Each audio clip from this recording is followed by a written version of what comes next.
Ndugu zangu wa Kiislamu, janaba lina hali mbili katika ukogaji wake.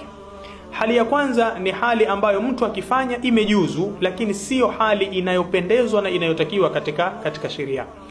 Na hali ya pili ndiyo hali ambayo inapendezwa na inatakiwa katika sheria. Mtu anapokoga janaba akoge hivyo.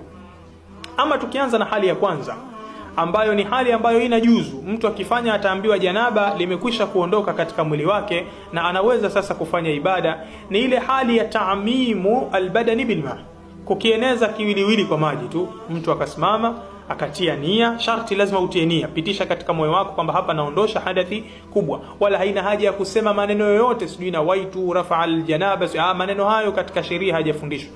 Ni mtu kunuia katika moyo wake kukusudia kwamba mimi nakoga jesho fulani, akaingia chooni, akachota makopo yake, akajimwagia mwili mzima. Ukisha kupata maji tayari hilo jambo limekubalika, lakini sio namna inayopendezwa, wala mtu hapo hakufuata sunna ya Mtume sallallahu alaihi wasallam katika kukoga huko. Na mfano wa hili ni mtu kwenda baharini au kwenye mto akapiga mbizi, lakini kwa nia ya janaba, tayari lile janaba litakuwa limeondoka, kwa sababu lengo kubwa ni ta'mimul badani bilma, kukieneza kiwiliwili chote kwa maji.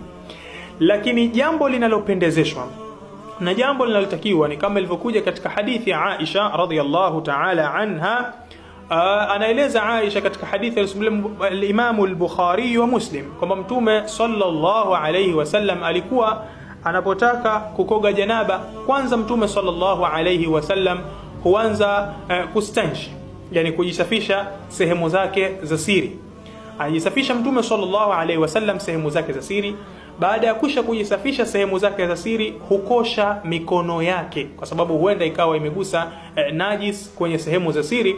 Kwa hivyo huisafisha mikono yake. Riwaya moja imekuja husugua mkono wake na ukuta au husugua kwenye ardhi, yani makusudio ya kusafisha, kwa zamani hakuna mambo ya sabuni kama sasa hivi. Kwa Mtume sallallahu alaihi wasallam akisafisha mikono yake baada ya kusha kustanji. Akimaliza hapo Mtume sallallahu alayhi wasallam anatia udhu, ule udhu wa swala, ule udhu wa kawaida. Anatia udhu wake kuanzia viganja mpaka akimaliza kukosha miguu katika riwaya moja. Na katika riwaya ya Maimuna illa akun mukhti'a, anasema kwamba Mtume sallallahu alayhi wasallam anatia udhu lakini anabakisha kukosha miguu anakuwa haikoshi Mtume sallallahu alayhi wasallam. Hiyo ni riwaya mbili tofauti na pana khilafu baina wanavyuoni juu ya riwaya hizi, lakini kwa ufupi ni kwamba Mtume akimaliza kustanji na kukosha viganja vyake alikuwa anatia udhu wa swala kikamilifu.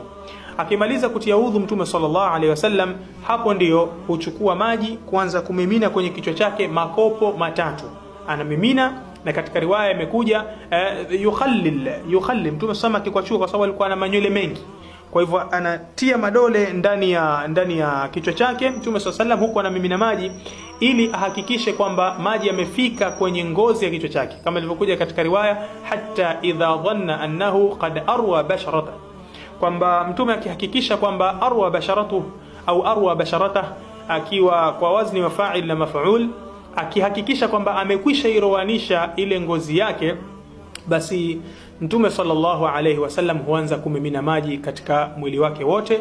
Na inapendekezwa kuanza mtu katika ubale wa kulia, kisha anamimina katika ubale wa kushoto, kisha humimina katika mwili wake wote kwa ujumla. Kwa hivyo hii namna hii ndio inaitwa kaifiyatu al-istihbab, namna inayopendezwa katika sheria. Mtu aanze kutia udhu, aanze kustanji, akimaliza kustanji asafishe mikono yake. Akimaliza kusafisha mikono yake anatia udhu wa kawaida, udhu wa sala, na akimaliza hapo anaanza kumwaga maji kwenye kichwa chake, hususan kwa wale ambao watakuwa na manywele mengi. Ama wale ambao watakuwa hawana nywele nyingi, basi kawaida tunamwaga maji mara moja anaingia kwenye kichwa chake. Ama wenye manywele mengi lazima wakwachue kwa vidole. Baada ya kumwaga maji kwenye kichwa, ndipo mtu atakuja kumwaga maji katika mwili wake wote. Na hapa mwanamke anaweza kauliza kwamba mimi kichwa changu nafuma nywele, labda anakuwa anasuka mwanamke, je, atatakiwa afumue au asifumue? Alwajib kwa mwanamke haiwajibiki kufumua ile misuko ya nywele zake, labda kwenye josho la hedhi. Kwenye josho la hedhi atatakiwa mwanamke afumue ile misuko ya nywele aliyosuka, lakini kwenye josho la janaba sio wajibu kufumua, kwa sababu janaba mtu anakoga kila kwa siku pengine mara 2 mara 3. Kwa hiyo kufumua kusuka inaonekana kidogo na kwa tabu. Ama jambo la hedhi ni kwa mwezi inakuja mara moja, kwa hiyo anatakiwa mtu afumue ili ile tahara yake iwe imekaa katika kiwango kizuri. Kwa hivyo mwanamke si lazima kufumua, isipokuwa amwage maji kichwani ambayo atahakikisha amefika kwenye ngozi ya kichwa, na badala ya hapo itakuwa amekwisha kuondosha hilo janaba lake. Lakini pia katika jambo la kueleweka kwamba mtu anapokoga janaba akimaliza kukoga ni sunna asitumie taula kupangusa mwili wake au chochote katika vitu ambavyo vinakausha mwili, bali akumute mwili wake kwa mkono, kama ilivyokuja katika hadithi ya Maimuna. Mtume sallallahu alaihi wasallam alipelekewa taula, khirqa, kitambaa alipelekewa Mtume sallallahu alaihi wasallam, falam yuridha, Mtume sallallahu alaihi wasallam hakukihitaji kile kitambaa, wajaala yanfudhu almaa biyadaihi, na akawa anakumta maji mwilini mwake kwa kutumia mikono yake. Hii ndiyo hali ya kukoga janaba kwa ufupi. Tumesema kuna hali inayopendekezwa katika sheria na kuna hali inayojuzu, haipendekezwi, lakini mtu akishakufanya tayari sheria imemkubalia na tayari itakuwa imejuzu na anaweza kumkabili Allah subhanahu wa ta'ala katika mazingira ya ibada. Na wa ila huna walhamdulillahi rabbil alamin.